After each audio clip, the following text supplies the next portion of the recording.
आज का जो मेरा वीडियो होने वाला है वो अभी तक का मेरे YouTube पे आया हुआ सबसे प्रीमियम कंटेंट होने वाला है, क्योंकि आज मैं आपको कुछ ऐसे टॉपिक के बारे में बताऊंगी जो चाहे आप एक डिजिटल मार्केटर हो, चाहे आप बिजनेस ओनर हो, आपका साइज कितना भी बड़ा हो, चाहे स्मॉल, मीडियम या लार्ज, आपके लिए ये कंटेंट बहुत इंपॉर्टेंट है। And the topic is market research.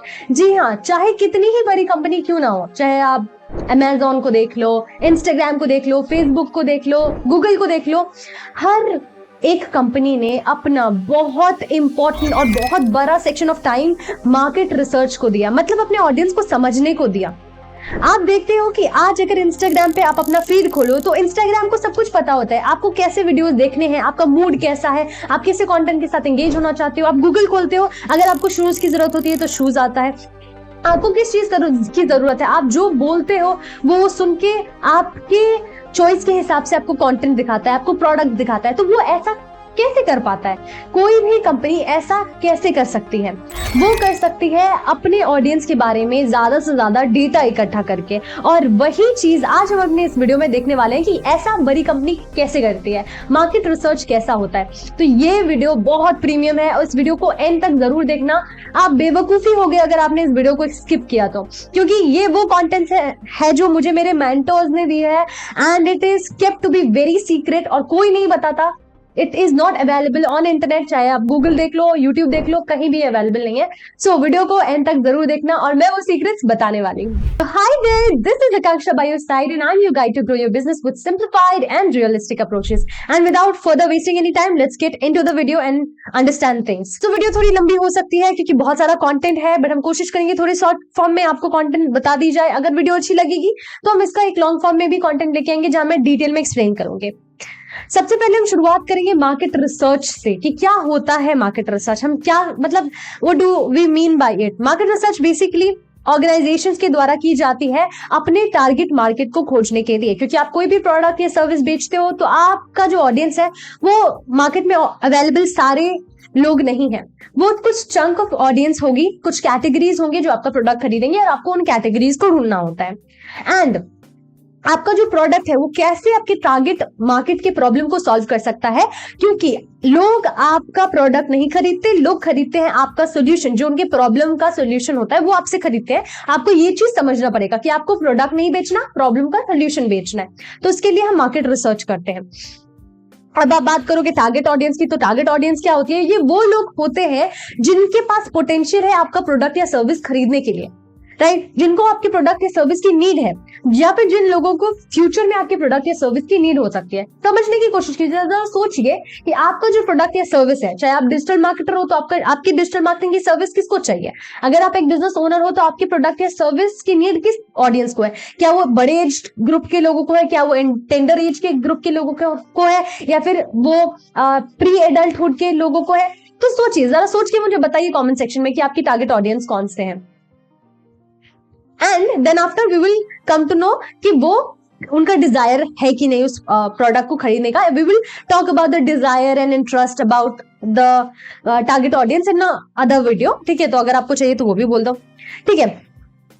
अभी ये क्या होता है कि जब हम मार्केट रिसर्च करते हैं तो हमें जितना इंफॉर्मेशन है हमारे ऑडियंस का, टारगेट ऑडियंस का, जितना इंफॉर्मेशन पॉसिबल है हमारे पास, वो सारा कलेक्ट करते हैं। अब इंफॉर्मेशन जैसे कि इंफॉर्मेशन मतलब आपका जो टारगेट ऑडियंस है उसकी एज क्या होगी, वो किस सिटी में रह रहे हैं, उनको कोई चीज खरीदने के लिए क्या प्रोवोक करती है, क्या प्राइमरी मोटिवेशन फैक्टर्स हैं जिनके इस्तेमाल से वो प्रोडक्ट खरीदते हैं। लाइफ फोर्स 10 क्या है? लाइफ फोर्स 10 मतलब वो ऐसे इमोशनल रीजंस होते हैं जिससे आपका जो ऑडियंस है वो आपका कोई सामान खरीदता है। तो जरा सोचने की कोशिश करो, समझो, मतलब सोचो, बैठो थोड़ी देर, वीडियो पॉज करो और सोचो कि एग्जैक्टली क्या वो रीजंस हो सकते हैं कि आपका सामान खरीदेगा आपका ऑडियंस, राइट?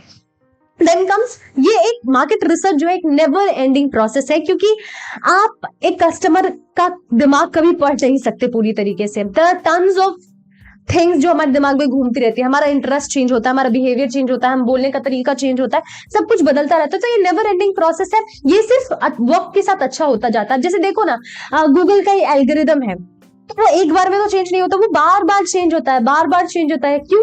क्योंकि जितना डेटा उनको अपने ऑडियंस का हर साल मिलते जाता है, वो उतना एल्गोरिथम्स में चेंजेस लाते रहते हैं, उसको बेहतर बनाते हैं। मार्केट रिसर्च भी ऐसा ही होता है, आपको अपग्रेड करना पड़ता है आपके रिसेंट डेटा के through, right? Not very frequently, but yeah, we have to change it. Then comes why is it important? अब आप लोग पूछोगे कि मार्केट रिसर्च की हमें जरूरत क्यों है, बिना मार्केट रिसर्च के भी तो काम चला सकते हैं। तो देखिए, आपके कस्टमर को समझने के लिए मार्केट रिसर्च की जरूरत होती है। लोग, बड़े बड़े कंपनियां बेवकूफ तो नहीं है कि वो आपके इंटरेस्ट को समझ रही है।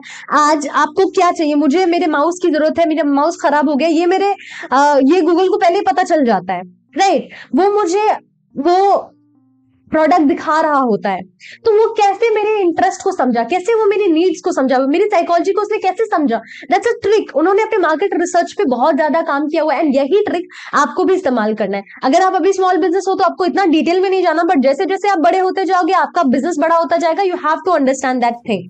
तो ये आपके कस्टमर को समझने में हेल्प करता है। इससे क्या होता है कि आप बेहतरीन एक्यूरेट ऑफर्स बना सकते हो, सबसे बेहतरीन ऑफर्स, कि आपके कस्टमर को नीड किस चीज की है। फॉर एग्जाम्पल, आपके कस्टमर को नीड है, उसके पास पैसों की कोई कमी नहीं है, ठीक है, तो आप, इट डजंट मैटर आप 25% 30% ऑफ लगा रहे हो अपने किसी भी प्रोडक्ट पे, इट डजंट मैटर। अगर आपका कस्टमर बहुत ज्यादा अमीर है, तो उसको बेसिकली किस चीज से मतलब होगा, उसको मतलब होगा आपके प्रोडक्ट की क्वालिटी से।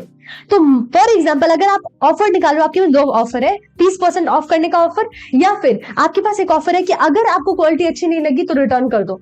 तो आपका जो कस्टमर होगा वो कौन से ऑफर को चूज करेगा? सेकंड वाले ऑफर को, क्योंकि पैसों की उसकी कमी ही नहीं है, उसको सिर्फ क्वालिटी चाहिए। तो यहाँ पे आपने इस चीज को कैसे डिफाइन किया? उनको समझ करके। तो आपको समझना है। अब बात करते हैं कि मार्केटिंग रिसर्च में एग्जैक्टली आती कौन कौन सी चीजें हैं। मैंने अपने बहुत सारे वीडियोस में GTM की बात की, गो टू मार्केट स्ट्रैटेजी की बात की, जिसमें मैंने आपको बताया है कि जब आप मार्केट में उतरते हो उससे पहले आपको कुछ चीजों का ध्यान रखना पड़ता है। वो चीजें क्या है, आज इस वीडियो में हम उस चीज को अनकवर करेंगे, क्योंकि मेरे कस्टमर्स मुझसे पूछते रहते हैं कि आप गो टू मार्केट स्ट्रैटेजी के बारे में बहुत सारी बातें करती हैं, बट कभी डिटेल में बतानी है, तो आज डिटेल में बता रही हूँ, सुन लो। सबसे पहला होता है बायर पर्सोना। बायर पर्सोना क्या होता है? ये होता है कि आपका जो बायर होगा, आपके प्रोडक्ट या सर्विस को जो खरीदने वाला है, वो पर्सन, अब वो कई तरीके का पर्सन होता है, ओके, कई कैटेगरी का पर्सन हो सकता है। तो उनमें जो कुछ कैटेगरीज है जो आपको लगता है कि this is the most frequent buyer, उनका पर्सोना कैसे होगा? आपका आइडियल कस्टमर, जो आपका सपनों का कस्टमर है, उसका पर्सोना कैसा होगा, वो क्रिएट करना है। वो क्रिएट करने के लिए हम क्या करते हैं? सबसे पहले समझ लो, बायर पर्सोना मैंने जैसे बताया कि एक सेमी फिक्शनल रिप्रेजेंटेशन होता है, क्योंकि एग्जैक्टली कोई नहीं बता सकता कि ये आपका बायर है। चंडीगढ़ में बैठा चिंटू आपका बायर है, ये कोई बता नहीं सकता, बट हाँ, चिंटू के कैरेक्टर को कहीं ना कहीं हम इमेजिन कर सकते हैं कि उसका सिमिलैरिटी काफी सेम होगा, जो बड़ी बड़ी कंपनियां करती है ऑफ कोर्स। अब आप वो कैसे बनाओगे? तो देखिए, कुछ फैक्टर्स होते हैं जिनका ध्यान रख करके हम बेसिकली बायर पर्सोना क्रिएट करते हैं। वो फैक्टर्स क्या है? बेसिकली डेमोग्राफिक फैक्टर्स क्या होते हैं? वो उनके जो पर्सनल फैक्टर्स हैं, पर्सनालिटी से रिलेटेड, जैसे कि उसका एज, किस एज का है। अगर 4 कैटेगरी है आपके बायर पर्सोना का, तो एक कैटेगरी का एज होगा 18 to 25, एक का कैटेगरी का एज होगा 25 to 35, एक कैटेगरी का एज होगा 35 to 45, एक कैटेगरी का एज होगा 45 to 55। ओके, ये आपकी कुछ कैटेगरी ऑफ एजेस है। कुछ लोगों का जेंडर मेल होगा, कुछ लोगों का फीमेल होगा। इसके अलावा लोकेशन, कुछ लोग चंडीगढ़ से होंगे, कुछ लोग पटना से होंगे, कुछ लोग दिल्ली से होंगे, कुछ लोग हैदराबाद से होंगे। फिर उनका मैरिटल स्टेटस, कुछ लोग सिंगल होंगे, कुछ लोग मैरिड होंगे, कुछ लोग रिसेंटली मैरिड होंगे, कुछ लोग 2-3 बच्चों के पेरेंट्स होंगे। This is the marital status and family status, right. फिर फाइनेंशियल कैपेबिलिटीज, आपके हर कैटेगरी का फाइनेंशियल जो कैपेबिलिटी है वो डिफरेंट होगा। कुछ लोग 1 करोड़ पर मंथ कमाते होंगे, कुछ लोग 50 लाख पर ईयर कमाते होंगे, कुछ लोग 25 से 50 हजार कमाते होंगे। It depends on your customer, या it depends on your service, कि किस तरीके का सर्विस है, किस तरीके के लेने वाले लोग हैं। फिर मंथली इनकम कितना होगा, मंथली एक्सपेंसेस कितना होगा। अब आप बोलोगे कि यार, उनके मंथली इनकम और एक्सपेंसेस से हमारा पर्सोना का क्या कनेक्शन है? अब देखिए, अगर आपका प्रोडक्ट प्रीमियम है तो वो प्रीमियम कस्टमर्स ही लेंगे। अब जो अपने माँ बाप पर डिपेंड करता है, अपने पॉकेट मनी, वो आपका अगर प्रोडक्ट का वैल्यू 50,000 है, वो तो नहीं लेगा। अगर आप रियल एस्टेट का बिजनेस करते हो, आपके एक प्रॉपर्टी की कीमत 1 करोड़ रुपए है, तो जो इंसान 20,000 महीना कमा रहा है, वो तो आपका कस्टमर नहीं होगा। That's impossible, right. तो आपको आपका बेस्ट कस्टमर ढूंढने के लिए कैटेगराइज करना पड़ेगा। देन साइकोग्राफिकल फैक्टर, कुछ साइकोलॉजिकल चीजें होती है, कुछ साइकोलॉजिकल फैक्टर्स होते हैं जो रीजन होता है हमारे बायर पर्सोना के किसी भी सामान को खरीदने का। अब वो फैक्टर्स क्या होंगे? Primary motivation factors. कुछ ऐसे प्राइमरी मोटिवेशन फैक्टर्स हैं जो एक इंसान अपने दिमाग में रखता है कोई सामान खरीदने से पहले। फॉर एग्जाम्पल सोचिए जरा कि अगर आपको आज एक ड्रेस खरीदनी है या फिर आपको एक प्लॉट खरीदना है, फॉर एग्जाम्पल आपको बैंगलोर में कोई एक प्लॉट खरीदना है, एक अपार्टमेंट खरीदना है, तो आपका प्राइमरी मोटिवेटिंग फैक्टर क्या होगा? आप पहली चीज क्या देखोगे? हो सकता है आपका प्राइमरी मोटिवेटिंग फैक्टर पैसा हो, या फिर स्पेस हो, या फिर लोकेशन हो, राइट? कुछ भी हो सकता है आपका प्राइमरी मोटिवेटिंग फैक्टर जो आप पहले सोचते हो किसी भी सामान को खरीदने से पहले, राइट? बहुत सारे लोगों को अपना प्राइमरी मोटिवेटिंग फैक्टर पता नहीं होता, बट सबकॉन्शियसली उनको ये चीज वो ध्यान में रखते हैं बिफोर बाइंग अ प्रोडक्ट। तो अब जरा 2 मिनट फिर से रोकिए वीडियो को और जरा सोचिए कि आपके कस्टमर का प्राइमरी मोटिवेटिंग फैक्टर क्या होगा। सोच लिया? कॉमेंट सेक्शन में लिखो, ठीक है? देन कम्स उनका शॉपिंग बिहेवियर क्या है, कैसे खरीदते हैं, क्या वो ऑनलाइन शॉपिंग करते हैं, ऑफलाइन शॉपिंग करते हैं, किस तरीके का शॉपिंग करते हैं, महीने में कितनी बार शॉपिंग करते हैं, ये सारी चीजें। उनका फेवरेट ब्रांड कौन है, इससे आपको पता चलेगा कि अगर फॉर एग्जांपल आपका क्लोथिंग ब्रांड है, तो अगर आपके कस्टमर का फेवरेट जो ब्रांड है वो एलन सोली है, तो आपको देखना पड़ेगा कि एलन सोली में ऐसे कौन से फैक्टर्स हैं जो उनको प्रोवोक करते हैं सामान खरीदने के लिए, जो आप इस्तेमाल करोगे अपने ब्रांड में। देन कम्स उनका प्राइम डिजायर क्या है, क्या डिजायर रखते हैं वो कोई सामान खरीदने से पहले। देन कम्स उनका एक्सपेक्टेशन क्या होता है डिफरेंट ब्रांड से, राइट? अगर आप ये सब जानना चाहते हो कि एग्जैक्टली ये सब हम करते कैसे हैं, तो इस वीडियो पे 100 कमेंट्स करो, क्योंकि मैं हर चीज एक्सप्लेन नहीं कर सकती, एक वीडियो में बहुत लंबी हो जाएगी। बट हम ये सारी चीजें अपने कस्टमर्स के लिए करते हैं। ये सारा जो मैं आपको इतना लेंथी बता रही हूँ, ये सब हमारे कस्टमर के लिए किया जाता है जब हम उनके लिए ऑडियंस एनालिसिस करते हैं, जब हम उनके लिए फनल इंटीग्रेट करते हैं, जब हम उनके लिए एक स्ट्रैटेजी बनाते हैं कि उनका एग्जैक्टली कस्टमर का जो जर्नी होगा वो कैसा होगा। और आपको अपने लिए वही करना है। मार्केटर सच यही होता है, जब आप छोटी छोटी डिटेल का ख्याल रखते हैं तब आप जाकर के एक बड़ा ब्रांड बनाते हैं। तो आज जो भी बड़े ब्रांड है वो ये सब काम करते हैं। आज आपको आलस होगा ये काम करने के लिए, इसीलिए आप बड़े होकर के, मतलब आपका बिजनेस बड़ा होकर भी उतना बड़ा नहीं हो पाएगा जो आज के डेट में जो बिजनेसेस मार्केट पे रूल कर रहे हैं, क्योंकि वो सारा काम कर रहे हैं, right? Then comes what is the thing they like the most about a brand. एक ब्रांड में एक इंसान को क्या सबसे पसंद है, आपके कस्टमर को क्या सबसे ज्यादा पसंद होता है। और बहुत सारी ऐसी चीजें हैं जो आपके बायर पर्सोना को क्रिएट करने में हेल्प करेंगी। एक डिजिटल मार्केटर होता है, उसको भी अपना बायर पर्सोना क्रिएट करना होता है। एक बिजनेस ओनर होता है, उसको भी बायर पर्सोना क्रिएट करना होता है। डजंट मैटर आप प्रोडक्ट बेचते हो या सर्विस बेचते हो, B2B हो B2C हो, doesn't matter, buyer persona create करना पड़ता है। फिर आता है मेक योर यूवीपी। यूवीपी होता है यूनिक वैल्यू प्रोपोजिशन। हर ब्रांड एक स्टेटमेंट के थ्रू जानी जाती है, राइट, जो उनके कस्टमर के अंदर फिट कर दिया जाता है, राइट? तो एक स्टेटमेंट जो आपके कस्टमर को आपकी याद दिलाए। फॉर एग्जांपल तैयारी जीत की। अगर मैं आपको ये स्टेटमेंट बताऊं तो आपके दिमाग में पहला कौन सा ब्रांड आता है? बॉर्नवीटा। बॉर्नवीटा खुद को ऐसे करता है, हालांकि कोई तैयारी जीत की नहीं होती है, सबको पता है, but still there is a statement जो साइकोलॉजिकली उनके कस्टमर को हिट करती है, सो दैट वो उसके प्रोडक्ट को खरीदे, जबकि चीनी है पूरा, राइट? Everybody knows that. आपका यूवीपी आपके सर्विस को पूरी तरीके से क्लैरिफाई करना चाहिए कि एग्जैक्टली आप क्या करते हो, आप अपने टारगेट ऑडियंस की कैसे मदद करते हो, वो क्या पेन पॉइंट को सॉल्व करते हो, आपका सर्विस कैसे हेल्प करेगा, आप क्या हो, ये सारी चीजें। Know your why. जिन कंपनी के पास स्ट्रॉन्ग यूवीपी होता है वो अपने टारगेट ऑडियंस से ज्यादा अच्छे तरीके से कनेक्ट कर पाते हैं, and you know this very better, और वो ज्यादा रेवेन्यू भी कलेक्ट कर पाते हैं rather than any other business जो उनके जैसा ही होता है। क्योंकि आपको पता है कि ओरियो एक कॉपीड ब्रांड है, राइट? ओरियो एक रियल ब्रांड नहीं था। ओरियो से पहले एक ब्रांड था जिसके बाद वो आया, बट उसने अपने आप को इस तरीके से ऐसे ब्रांडिंग करी कि लोगों को लगता है कि वो ही रियल है and the rest of the biscuits are copied. But ऐसा नहीं है, इट वाज कॉपीड, क्योंकि उन्होंने अपनी यूवीपी ऐसे सेट की, अपनी टारगेटिंग ऐसे सेट की, अपनी मार्केटिंग ऐसे की कि लोगों को लगता है कि यही ऑथेंटिक है। Then comes clarify why you are better. आपको ये बताना है कि आप अपने कॉम्पिटिटर से बेटर कैसे हो। एक कस्टमर आपसे कोई सामान क्यों खरीदेगा, किसी और से क्यों नहीं खरीदेगा? फॉर एग्जाम्पल मैं एक डिजिटल मार्केटर हूँ, ठीक है? There are many digital marketer in the market, but लोग मुझसे कोई भी चीज क्यों खरीदेंगे, कोई भी सर्विस क्यों खरीदेंगे, सोशल मीडिया की सर्विस क्यों खरीदे? What makes me different? क्या मैं ट्रांसपेरेंट हूँ, क्या मैं ऑनेस्ट हूँ, क्या मेरा टैलेंट लेवल डिफरेंट है, क्या मैं ज्यादा क्रिएटिव हूँ, क्या मैं ज्यादा डेडलाइन से पहले काम करती हूँ, what makes me different, you need to know that thing जो आपके कस्टमर को हेल्प करेगा आपका सामान खरीदने से पहले। Keep that in your mind that people don't by the best product, they by the best marketed product. इस मार्केट में बहुत सारे ऐसे प्रोडक्ट्स हैं जो बहुत बढ़िया हैं, but people still don't buy it, but people buy those product जिनको अच्छे तरीके से मार्केट किया गया है, जिनको अच्छे तरीके से प्रेजेंट किया गया है। आज आपको 2 थाली में सेम खाना दिया जाए, खिचड़ी है, अच्छी नहीं लगती, एक में ऐसे एकदम डाल करके आपके पास कुत्तों की तरफ फेंक दिया जाए, और दूसरी तरफ उस खिचड़ी को अच्छे प्लेट में गार्निश करके, क्रीम डाल करके, पत्ते डाल करके एंड देन आपको दिया जाए कि सर ये लीजिए, ये एकदम प्रीमियम खाना है आपके लिए, you know that it is khichdi, but you would still prefer that क्योंकि इसको अच्छे तरीके से प्रेजेंट किया है। That's important. Now comes understand the journey. आप अपने कस्टमर की जर्नी को जितना बेहतर तरीके से समझोगे उतना ज्यादा आपका प्रोडक्ट सक्सेसफुल होने के चांसेस होंगे आपके प्रोडक्ट के।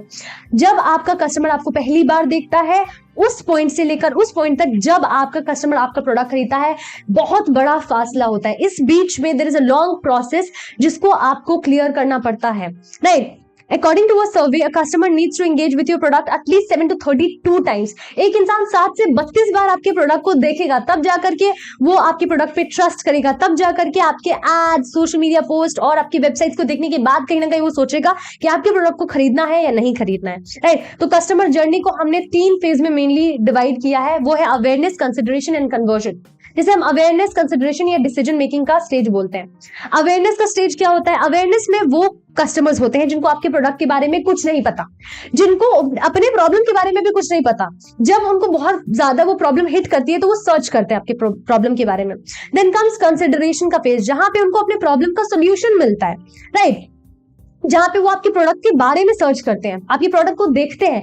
एंड देन कम्स कन्वर्जन का स्टेज, जहां पे उनके पास आपके प्रॉब्लम का सोल्यूशन है, उनके प्रॉब्लम का सोल्यूशन है, आपके प्रोडक्ट का ऑप्शन है और आपके जैसे बाकी सारे लोगों का भी ऑप्शन है उनके पास। अब यहाँ उन्हें छांटना पड़ता है कि यहाँ सबसे बेस्ट पर्सन कौन है आपके प्रोडक्ट को बेचने के लिए।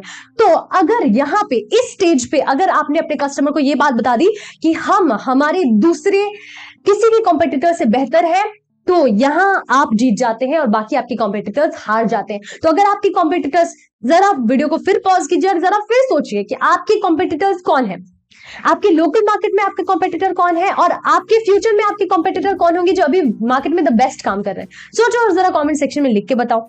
तो आपको उनसे ज्यादा बेहतर काम करना पड़ता है। उस स्टेज में आपको लोगों को कंटेंट देना पड़ता है। अब मैं इस चीज को एक गॉड फनल में समझा सकती हूँ कि ये क्या होता है, कैसे होता है। आप कॉमेंट सेक्शन में लिखो तो मैं इसको डेप्थ में समझाऊंगी। Then comes answering to the question. अब आंसर कैसे करते हैं?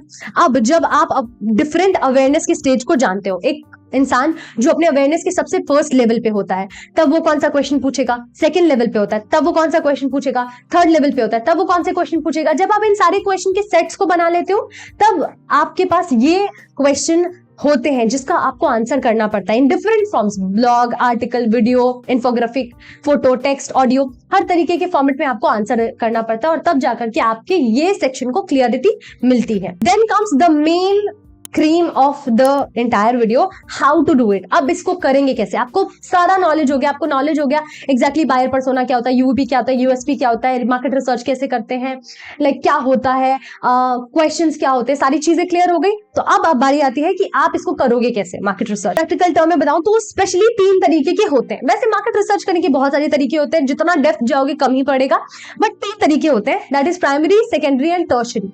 प्राइमरी रिसर्च क्या होता है? प्राइमरी रिसर्च में आप क्या करते हो ना, इसमें आपका जो प्रेजेंट कस्टमर्स है उनसे कुछ क्वेश्चन पूछते हो in return to give some discount और कूपन। आप अपने कस्टमर को एक फॉर्म देते हो जिसमें आपकी जो मैंने अभी आपको शुरुआत में जो भी चीजें बताई उससे रिलेटेड जो इन्फॉर्मेशन आपको चाहिए मार्केट रिसर्च करने के लिए वो आपके एग्जिस्टिंग कस्टमर से पूछोगे इन रिटर्न टू गिव 30 और 40% डिस्काउंट या कोई वाउचर। इससे वो आपको चीजें बताएंगे जिससे आपको प्राइमरी रिसर्च क्लियर होगा। फिर सेकेंडरी रिसर्च आता है।